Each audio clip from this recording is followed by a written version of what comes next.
So I came up with this idea for a movie a couple of months ago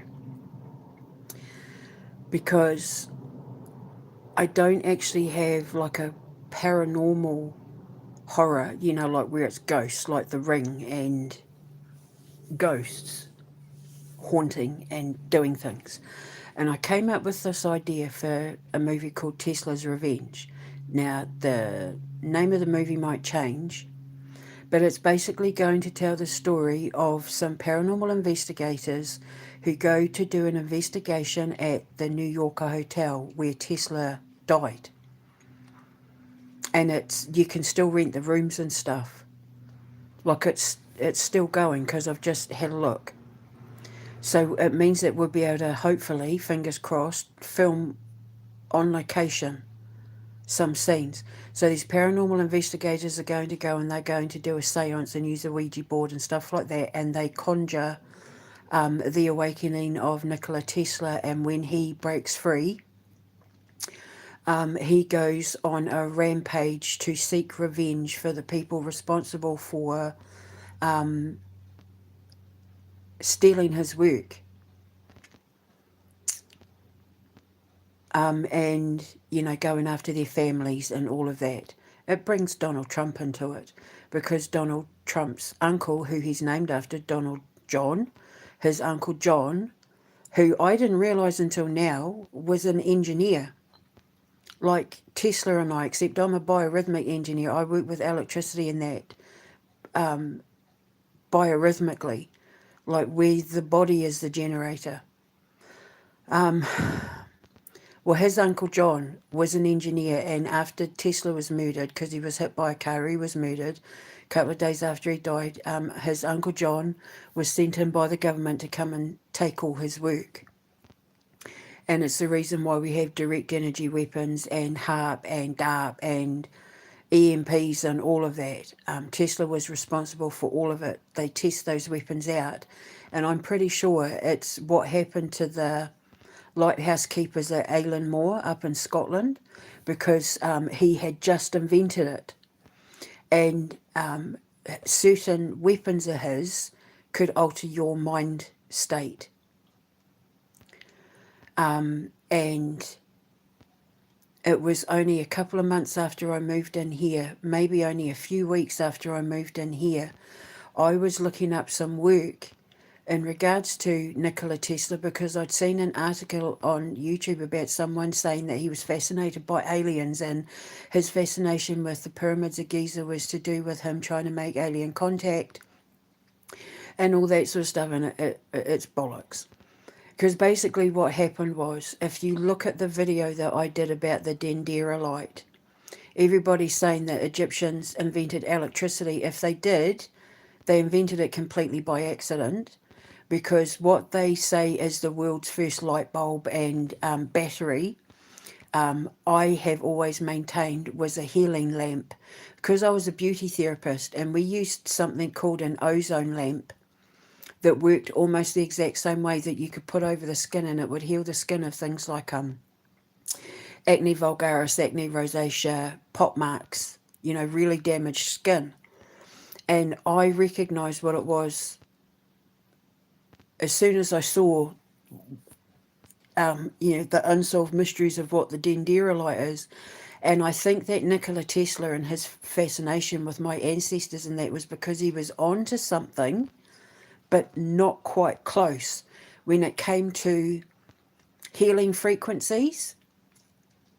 And people ran with the whole alien thing, and his look into it got completely blown out of proportion, because the dendrolite, when used in conjunction with those tunnels in the Pyramid of Giza, will emit a healing frequency across the world.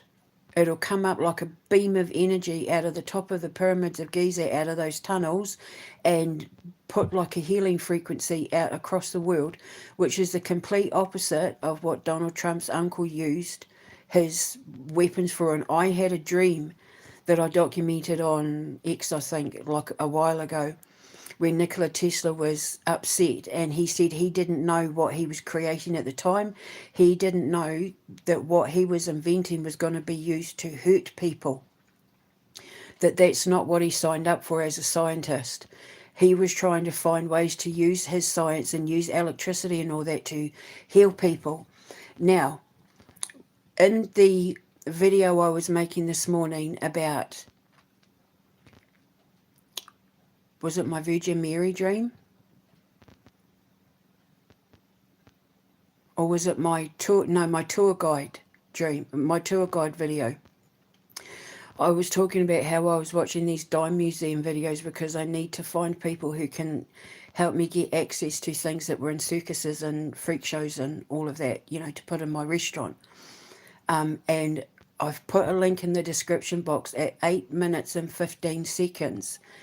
He's talking about a mini version of what Nikola Tesla was trying to work on what my Egyptian ancestors were trying to work on, a mini version of the dendrolite. And they're making fun, saying if you were rich in the Victorian era, you could, the doctors would put these all over your body and it was said to heal them. And, that's where quackery came from, quack medicine and all of that. But the thing is, it's not quackery.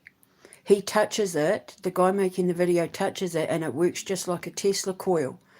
It's not quackery. It really is a healing frequency emitted, but they just didn't understand the science. They didn't get it right.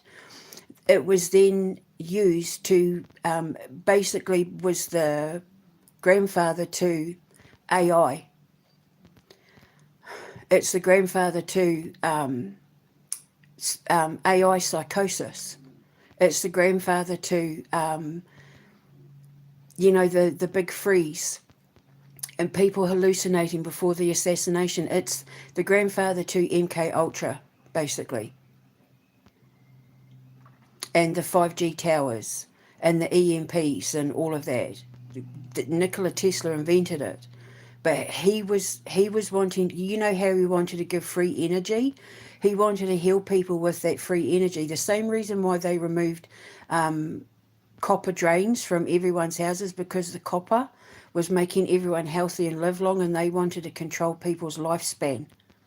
So then they put in like lead piping and all of that and remove the copper. Well, he was trying to give free energy so that when people turned on their electricity and all of that sort of thing, they would heal in their own homes. And they reversed it and turned it into something that hurt man. And he was trying to help them, and he knew that my Egyptian ancestors were onto something.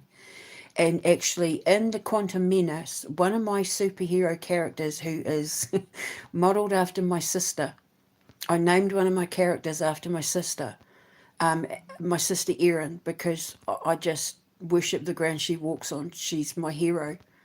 She's the only woman who stood by me and my family. And so I made, when I padded out her character, I made her character Dr. Asti Richardson, Dr. Lady Asti Richardson. She's Lady Asti Richardson, Astrid, Lady Astrid Richardson, but everyone just calls her Asti for short.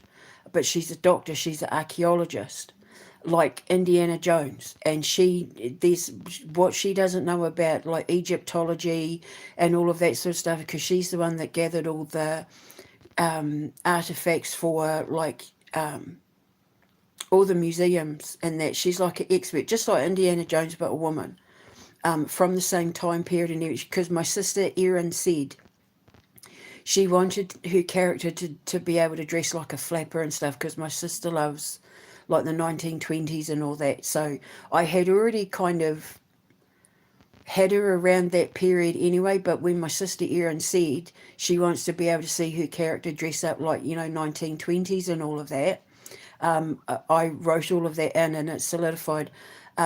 Asti for short, Astrid. Richardson is because our great grandfather is Thomas Urquhart Richardson Fraser.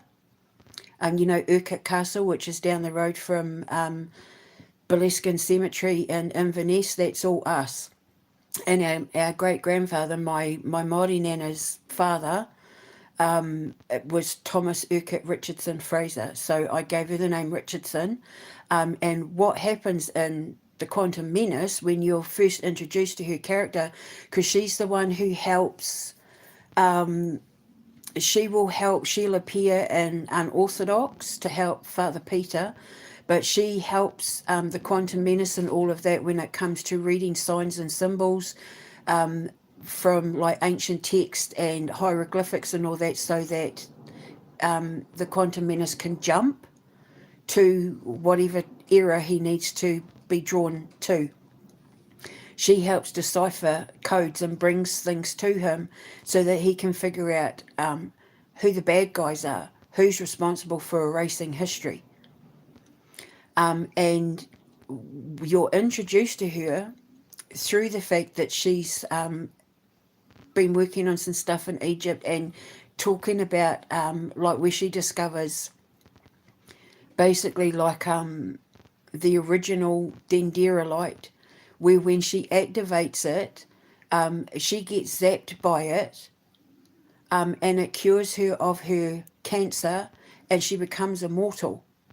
So Lady Asti never dies, which is why in modern day Brooklyn, where the Quantum Menace is set, see what I'm saying about America's perfect for everything I'm creating, because I had originally, when I wrote the Quantum Menace, Olivia and that, they were all going to be living in Brooklyn. So now when I make the movie and all of that, it can be. So, yeah, so Asti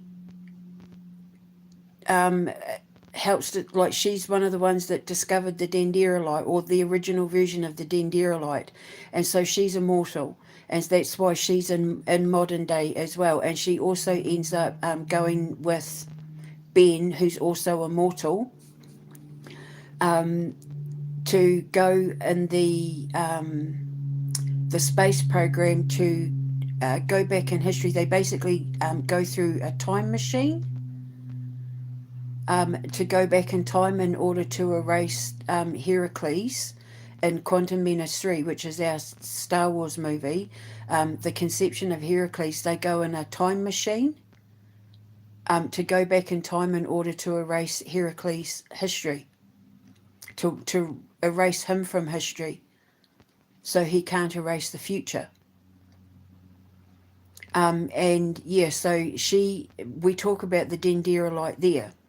And then this man in this dime museum has a small copy of it. And so in Tesla's Revenge, and the name of it might change, I kind of want to try and give it a cooler name.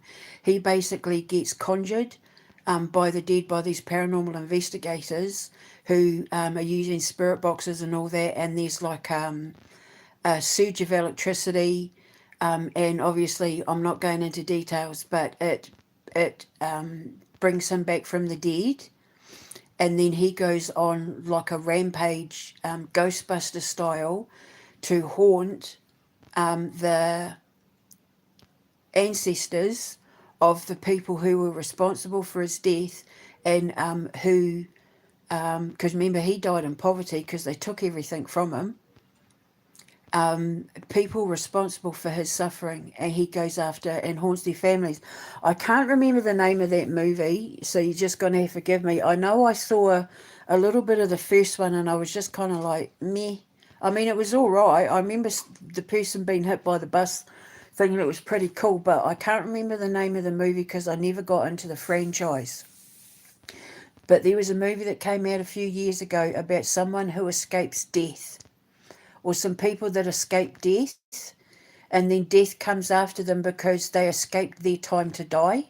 And I just remember somebody being like, phew, that was close, and then walks out onto the road and gets hit by a bus, because it's like it was their time to die, and because they escaped death, death followed them. So it's going to be like that kind of movie, but where Nikola Tesla uses his understanding of electricity, being a, electrical engineer, just like me, just like Trump's uncle, in order to get revenge on these people. So, it'll be gruesome and all of that, but it's basically where they're being haunted by the ghost of Tesla.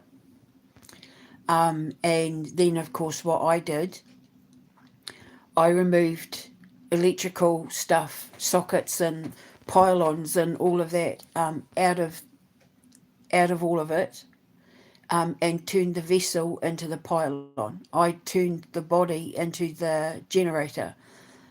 Through my science as a biorhythmic engineer, because my dad was an engineer as well, for the army, I took my knowledge of energy and electricity and studying Tesla and knowing what the dendrolite was, and I found the science that turns the body into the generator, into the battery, which is why I'm able to manipulate the ion particles in the Earth's atmosphere. You know how I'm always talking about negative and positive ion particles? Yeah, that's what I've done. I've completed his science, and the only way that you can be your own healing battery generator is if you have an ascension. So, unlike Tesla, they can't run me over with a car and steal my blueprints, because the blueprints is in my head. And the only way you can do what I do is if you go through what I went through with the ascension. And then what I was able to do was create my biorhythmic field generator, a teeny tiny version, organic version, so it requires no batteries. Although I am going to put the same technology, going to put the same engineering into night lights and lamps, because of studying Tesla and, with my Egyptian ancestors and all of that. I was able to find a way to create a biorhythmic field generator to remove the positive ion particles in the Earth's atmosphere absorbed by the planet, absorbed by the soil, ingrained by the sun, in order to raise the vibration to a higher frequency of negative ion particles, to remove paranormal activity. And the character that they go to, because they'll end up going to like Father Peter's lot, and Ashley Richardson and all that, like all that kind of crowd. The paranormal investigators will go to them to say, we need your help, and Ashley and that will be able to say, I know exactly what to do, or people associated with her, like that group of people. And then they'll come in with a biorhythmic field generator and let him cross over, bring him peace, help get him justice, and let him cross over in peace so that he can rest in peace. Because I'm trying to do that. But the hotel he died in is still there. It's the thumbnail. And so, yeah, I'm crap with technology, but I'm fantastic with energy. And my inability to work with technology is the whole reason why I just worked turning my body into the dendrolite. It's not a light bulb and a battery pack. It's a generator and a healing lantern. It's a healing light, just like the ozone lamp and what this man's showing at 8 minutes and 15 seconds at the Dime Museum. But it's not quackery. It really does work. It's just that.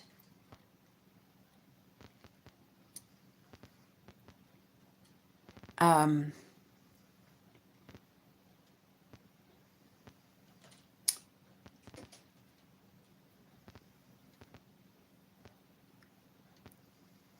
I'm trying to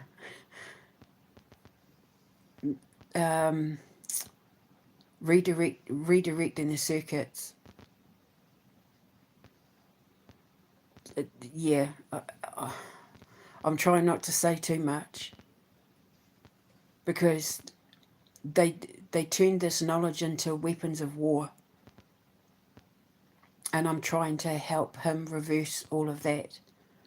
And my biorhythmic field generator will erase the sufferings of war and bloodshed in that by changing the ion particles in the Earth's atmosphere so that Earth, Papatūānuku, isn't holding on to all the negative sides of man's impact on humanity. But my Egyptian ancestors had it right first, and Tesla he was onto something, but he couldn't quite figure it out. He was almost there, and it's like I said, is that mankind's biggest problem is they need to put everything into a tangible something to hold. They always think it has to be, in order for aliens to traverse the cosmos, they need to be flying in UFOs, and they have to, white science or science always has to bring everything down into like contained in a box, has to have a switch, has to be in a machine, has to be in a, you know, and that's not the case when you're working with the God particles, when you're working with energy, when you're working with, the God particle atoms, and that not everything in science works using mathematical formulas or machines. Some things can't be contained in a box.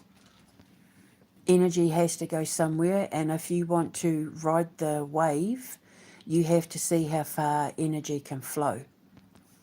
And that's not going to work when you put it into a machine that requires dials, which is why their direct energy weapons and all that are so dangerous.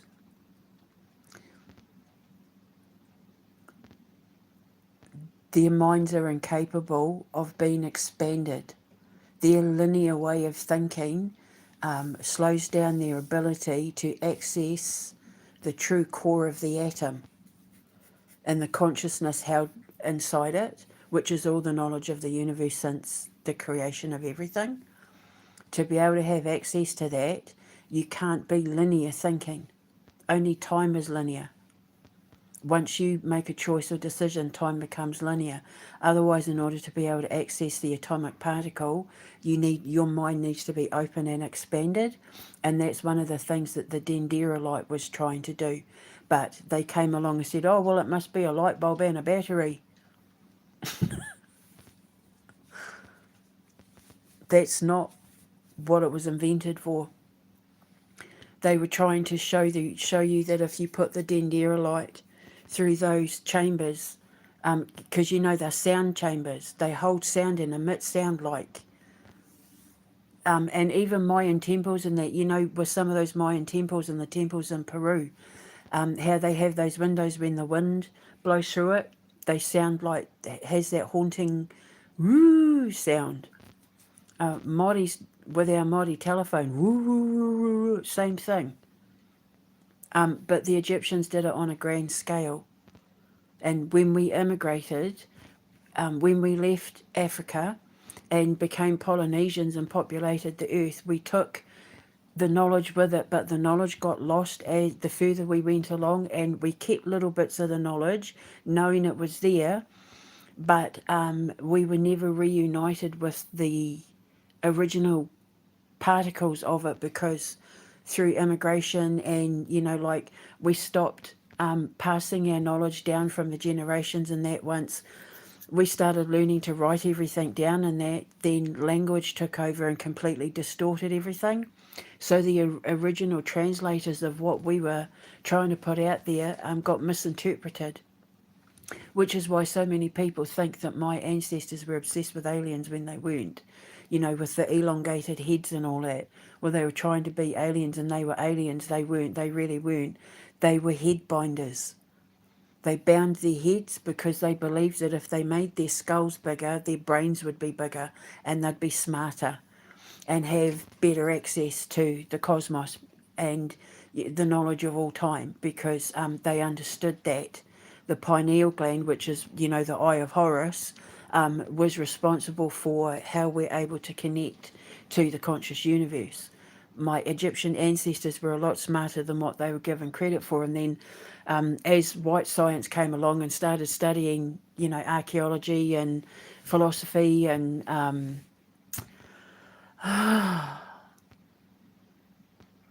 sorry, I'm still trying to work on my memory.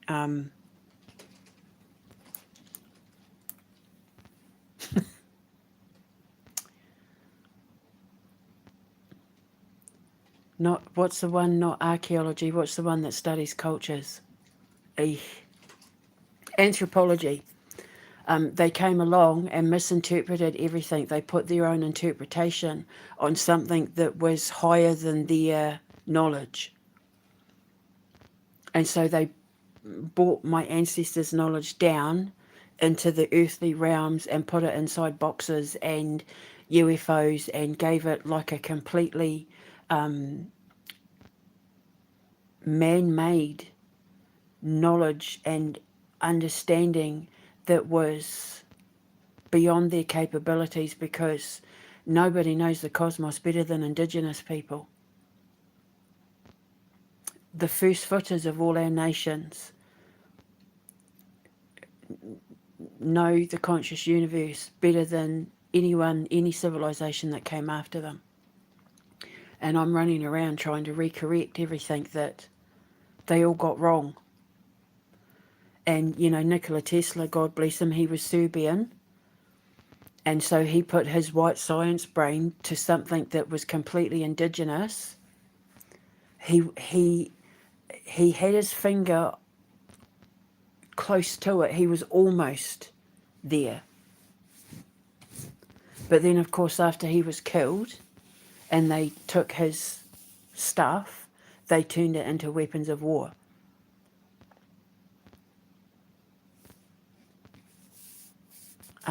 So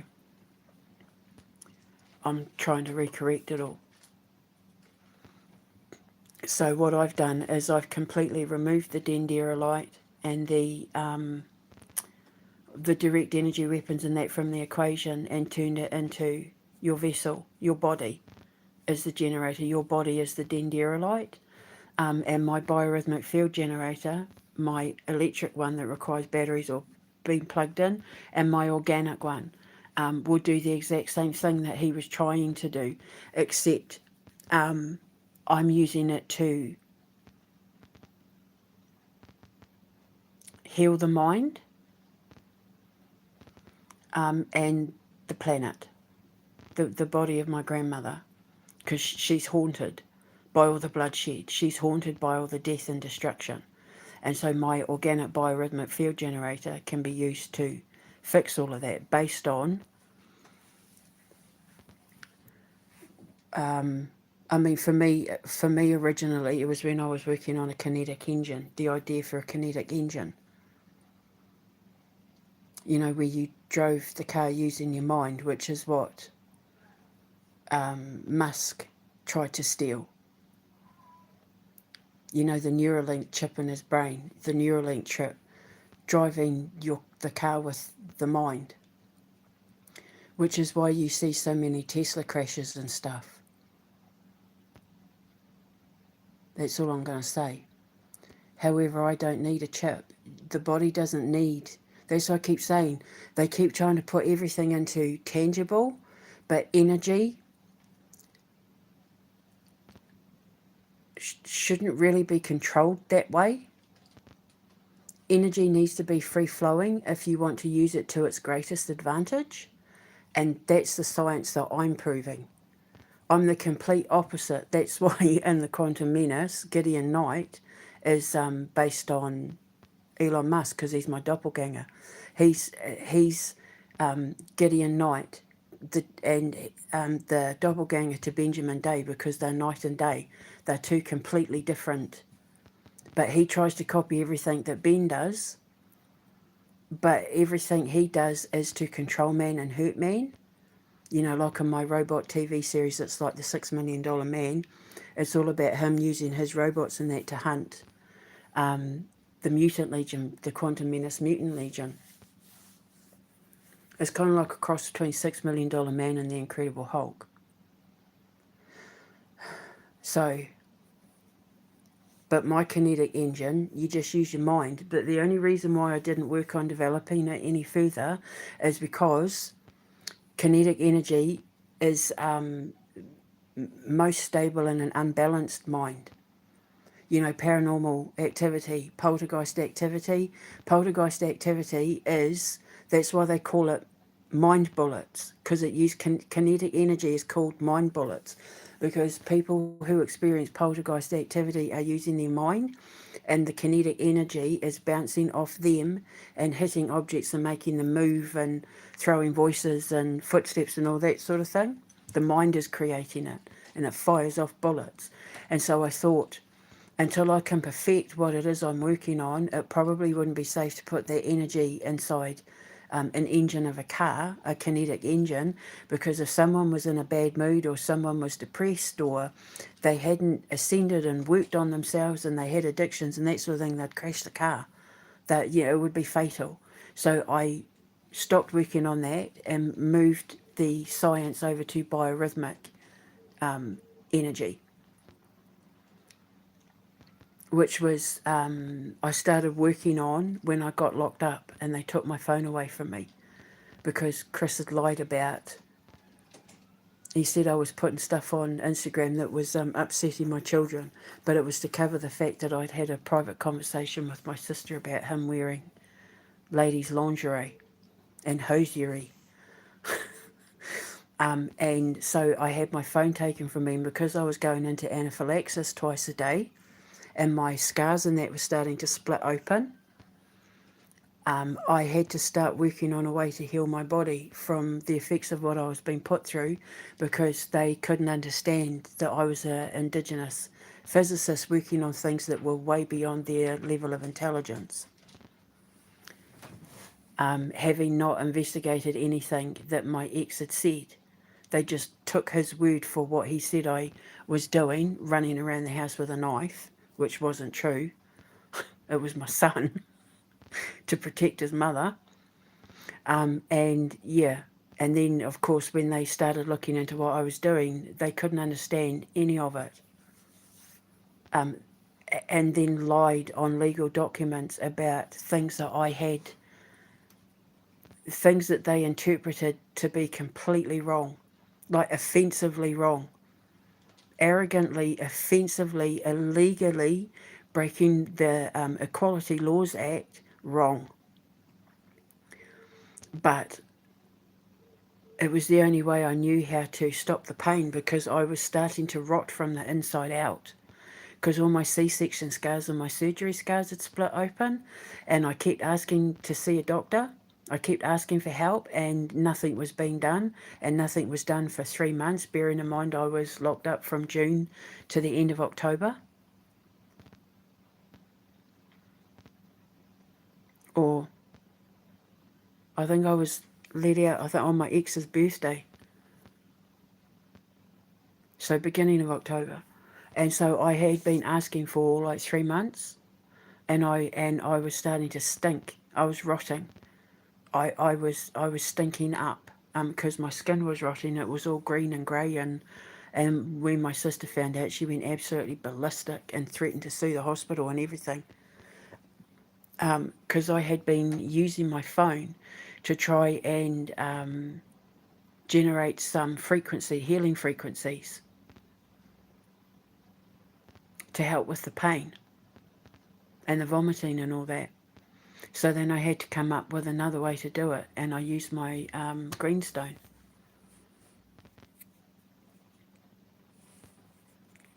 And it all went from there. I used my greenstone to cleanse the halls, because for the first couple of months of me being locked up, everyone was fighting each other. Massive, like, fist fights and that were breaking out between patients and the nurses. the anger and rage and just negative energy in that place, as you can imagine, was like fights were breaking out multiple times a day, and it was really stressful for someone like me who lives a life of peace. I'm not used to that kind of noise, which is why being around my ex was like shot my nervous system, because you never knew when he was gonna switch. And I was locked up, living in that 24 hours a day, 7 days a week, where people were switching, just like Chris, constantly. And it was one of the nurses that actually said to me, because the door shut behind me and I jumped about 10 feet. And she said to me, "This is your PTSD, because you never knew when your ex-husband was gonna flip the switch and change up on you and lose his temper and that." She said it's made you hyper vigilant and sensitive to noise. So she said every time you hear the bangs and stuff, she said it's you reliving the fear of the abuse from your ex-husband. And that's why the only thing I was diagnosed with was severe PTSD. But going in there helped me develop the biorhythmic field generator. And then, of course, when I got out and I got put into this place, I remember I was watching videos about him on YouTube. I talked about it on LinkedIn and all that as well. It is up on my various social medias that I lost. I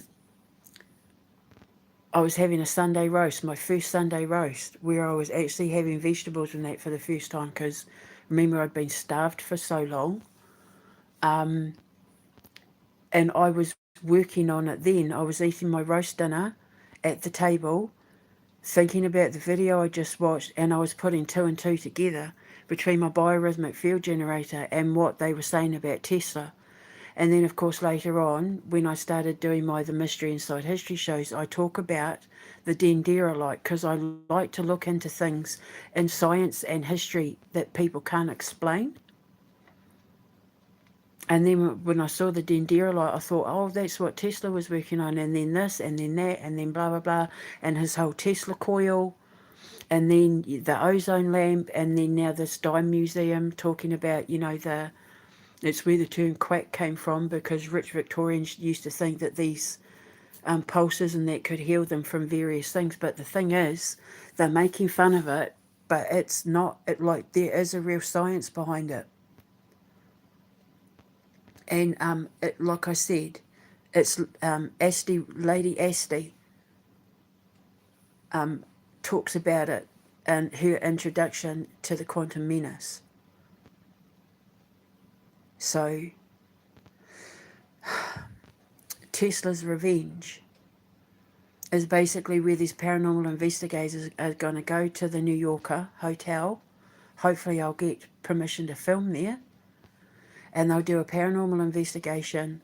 Things are going to happen. Tesla's spirit's going to rise up, and then he's going to run loose on the ancestors of the people who were responsible for disrespecting him and killing him and stealing from him and lying about him, and that sort of thing.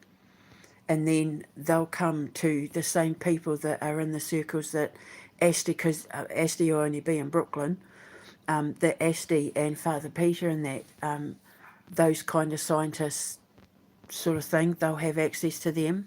And then one of them, probably Asti or someone connected to Asti, will come with the biorhythmic field generator and do what they have to do to say to Nikola Tesla, it's okay.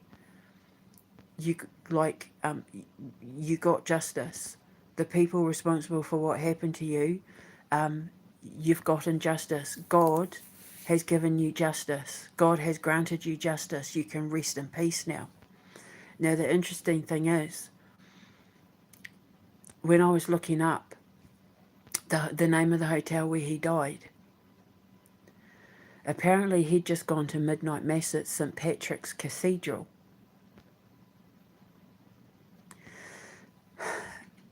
And I had a dream many years ago that I put up on Instagram. It'll be up on the other ones as well, because you'll see me with my sister's chemotherapy scarf on. It's red with white dots. where I was talking about how I had a dream where I was in a cathedral riding a mini train with these kids, and I started singing "Oh Holy Night"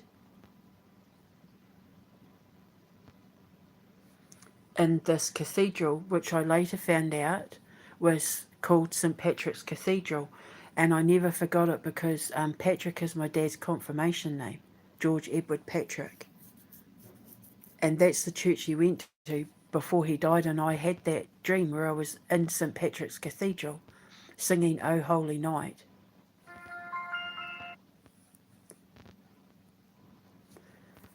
So,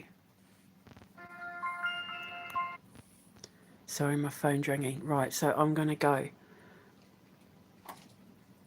I'll speak to you later. Mwah.